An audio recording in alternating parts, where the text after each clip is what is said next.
شریف حسینف ساکن جماعتی روشنی ناحیه زفرابود بوده 3 سال این جانب گرفتار بیماری دیابت قند می باشد.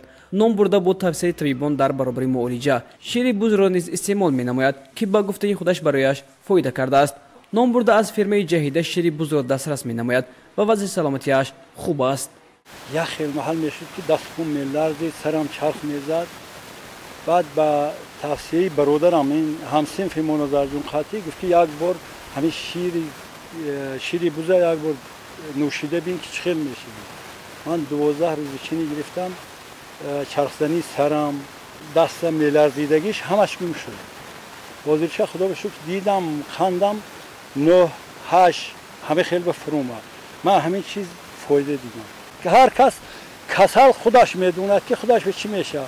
اما آدمی که گفت مثال قند دارم، من توصیه میتونم که یک بار شیر استعمال کرده بگیرید.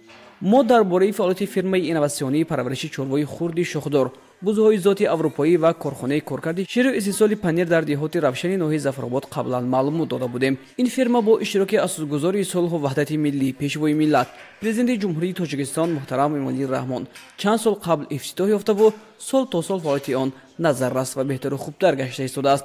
فرمای مذکور از جانب صاحبکار محلی نظر غایب نظرف در همکاری با شهروند استرالیا جفری که نام تاجیکش جمشد باشد تأسیس یافته است.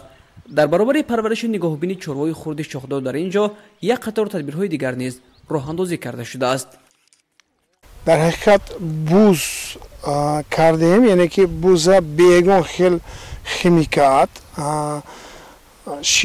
شیری ناتورال، یعنی که شیری طبیعی تازه برای شفا بخشیدن، یعنی که ما زمینه تشکیل کردگی تشکیلاتی جدم جهیده با برندی بوزکی جنگل پا اصل کردنی ما که اصلا یکون خیمیکات نباشد، مثلا در اور اصلا برای کنشه یا اینکه یک چند کسلهاش با خیمیکات استفاده میبرن و تازه برای خودش، یعنی که اصل تازه اکولوژی تازه طبیعی شدنش به یکون خیمیکات استفاده کردیم.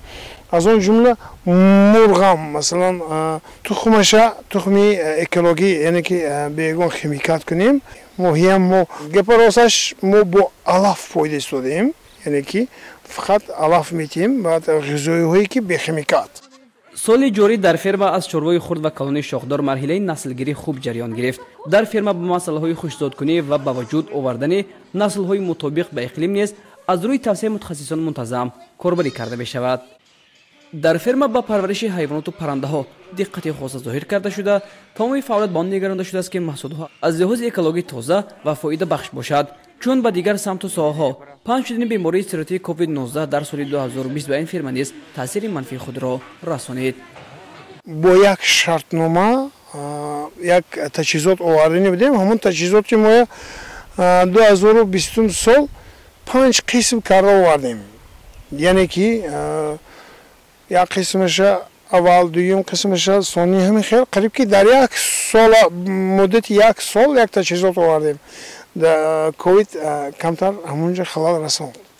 فرمای مخصوصی بزپروری با تجهیزات و تکنولوژی پیشرفته اینواتسیونی مجهز گردیده است. این تجهیزات تکنولوژی آب و غذایی، پروفیلاکتیک و تربیت بدن چروا، تجهیزات تازه‌کنی انشاءات و تجهیزات شیرجوشی باشد که سیستم دولت‌های شویساری و گرمانیا است. توسط خط تکنولوژی آب و غذایی تقسیمات خشک و کانسنترات و به طور اتوماتیک موافق طلبات ضوء انرژی صورت میگیرد. استیصال شیر بوز و جرقات و محصولات دیگر از شیر بوز بنا به خلاصه‌های علمی طبی به ارگانیسم آدم منفعت بخش و شفا بخش است.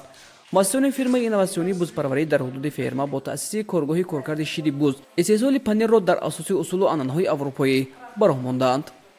پنیری که شما دیستادید این یک ماه تیار میشه. ما اینه بعد تیار کردن یک شبانه روز تگی پریس بمیستد. اول گران نمک آب میپرتیم. 2 ساعت که نمک آب میستد، ساعتش کده. مایداش دیگه ساعت، کلونش دیگه وقت ساعتشه. گران بابا یک روز نگاه میدارم خوش شود. ساله گران میچینیم. هر از چپ گردان میکنیم.